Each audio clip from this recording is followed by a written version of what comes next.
Start of this project Gutenberg ebook Star Mother. Produced by Greg Weeks, Stephen Blundell and the online distributed proofreading team at http://www.pgdp.net. Star Mother. By Robert F. Young. A touching story of the most enduring love in all eternity. That night her son was the first star. She stood motionless in the garden, one hand pressed against her heart, watching him rise above the fields, where he had played as a boy, where he had worked as a young man. And she wondered whether he was thinking of those fields now, whether he was thinking of her, standing alone in the April night, with her memories. Whether he was thinking of the veranda house behind her, with its empty rooms and silent halls, that once upon a time had been his birthplace. Higher still and higher he rose in the southern sky, and then, when he had reached his zenith, he dropped swiftly down past the dark edge of the earth and disappeared from sight. A boy grown up too soon, riding round and round the world on a celestial carousel encased in an airtight metal capsule, in an airtight metal chariot. Why don't they leave the stars alone? She thought. Why don't they leave the stars to God? The general's second telegram came early the next morning. Explorer XII doing splendidly. Expect to bring your son down sometime tomorrow. She went about her work as usual, collecting the eggs and allocating them in their cardboard boxes, then setting off in the station wagon on her Tuesday morning run. She had expected a deluge of questions from her customers. She was not disappointed. Is Terry really way up there all alone, Martha? Aren't you scared, Martha? I do hope they can get him back down all right, Martha. She supposed it must have given them quite a turn to have their egg woman change into a star mother overnight. She hadn't expected the TV interview, though, and she would have avoided it if it had been politely possible. But what could she do when the line of cars and trucks pulled into the drive and the technicians got out and started setting up their equipment in the backyard? What could she say when the suave young man came up to her and said, "We want you to know that we are all very proud of your boy up there, Mom, and we hope you'll do us the honor of answering a few questions." Most of the questions concerned Terry, as was fitting. From the way the suave young man asked them, though, she got the impression that he was trying to prove that her son was just like any other average American boy, and such just didn't happen to be the case. But whenever she opened her mouth to mention, say, how he used to study till all hours of the night, or how difficult it had been for him to make friends because of his shyness, or the fact that he had never gone out for football, whenever she started to mention any of these things, the suave young man was in great haste to interrupt her and to twist her words by re-questioning into a different meaning altogether, till Terry's behavior pattern seemed to coincide with the behavior pattern which the suave young man apparently considered the norm, but which, if followed, Martha was sure, would produce not young men bent on exploring space, but young men bent on exploring trivia. A few of the questions concerned herself. Was Terry her only child? Yes. What had happened to her husband? He was killed in the Korean War. What did she think of the new law granting star mothers top priority on any and all information relating to their sons? I think it's a fine law. It's too bad they couldn't have shown similar humanity toward the war mothers of World War II. It was late in the afternoon by the time the TV crew got everything repacked into their cars and trucks and made their departure. Martha fixed herself a light supper, then donned an old suede jacket of Terry's and went out into the garden to wait for the sun to go down. According to the timetable the general had outlined in his first telegram, Terry's first Tuesday night passage wasn't due to occur till 9:05. But it seemed only right that she should be outside when the stars started to come out. Presently they did, and she watched them wink on, one by one, in the deepening darkness of the sky. She'd never been much of a one for the stars. Most of her life, she'd been much too busy on Earth to bother with things celestial. She could remember when she was much younger and Bill was courting her, looking up at the moon sometimes. And once in a while, when a star fell, making a wish. But this was different. It was different because now she had a personal interest in the sky, a new affinity with its myriad inhabitants. And how bright they became when you kept looking at them.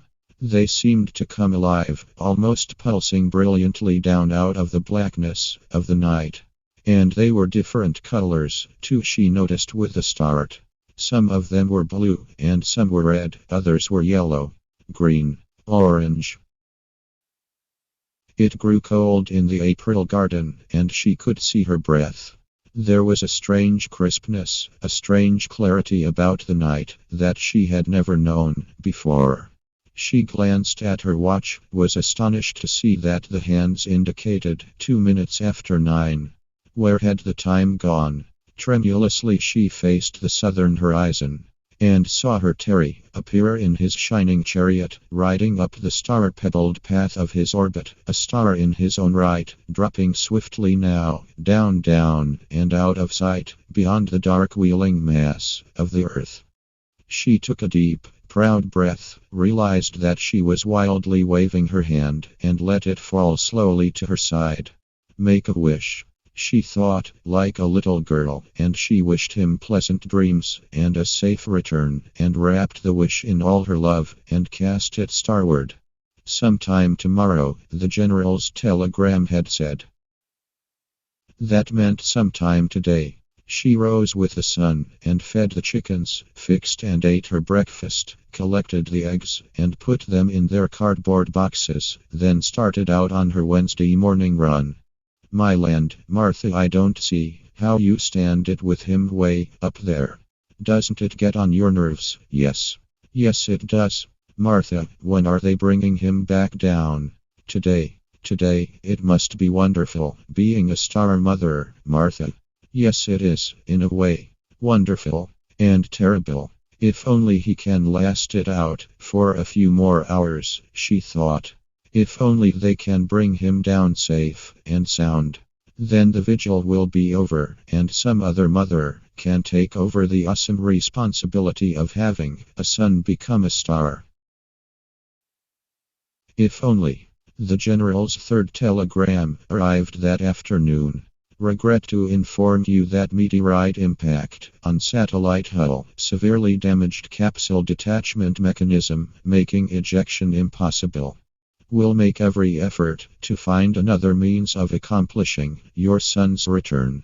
Terry. See the little boy playing beneath the maple tree, moving his tiny cars up and down the tiny streets of his make-believe village.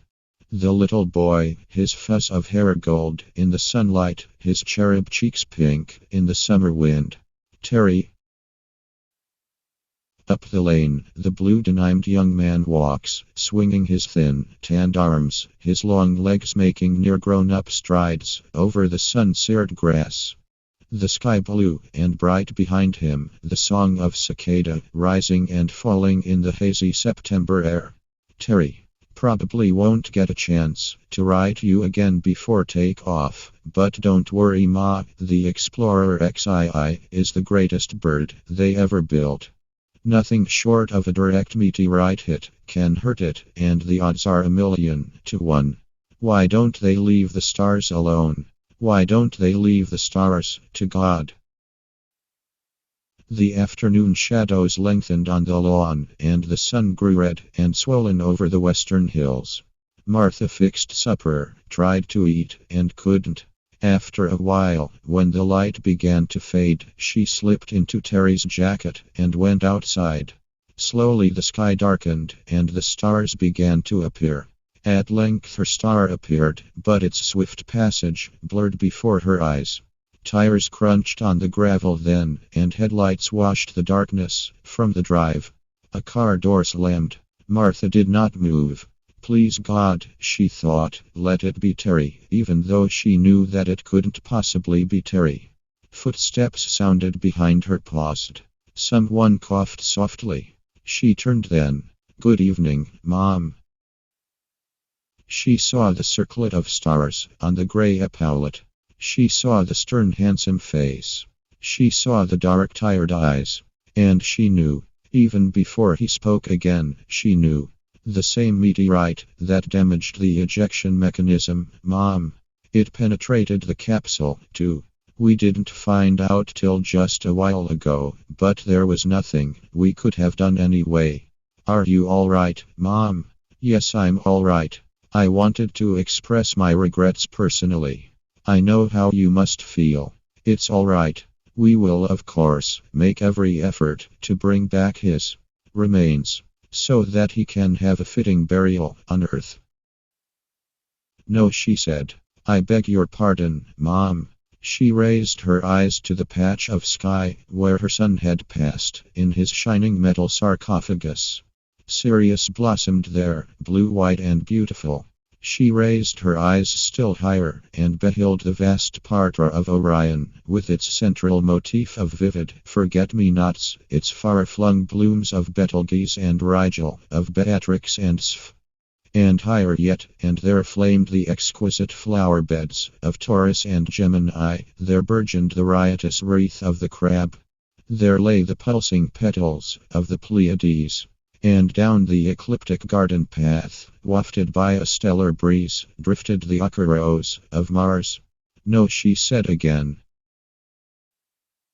The general had raised his eyes, too.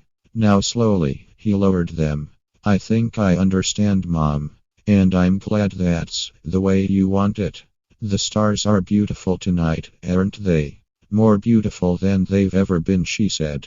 After the general had gone, she looked up once more at the vast and variegated garden of the sky, where her son lay buried. Then she turned and walked slowly back to the memoried house. The end. Transcriber's note. This text was produced from Amazing Stories, January 1959. Extensive research did not uncover any evidence that the U.S. copyright on this publication was renewed. Minor spelling and typographical errors have been corrected without note. End of the Project Gutenberg, A Book of Star Mother by Robert F. Young. End of this Project Gutenberg, A Book Star Mother.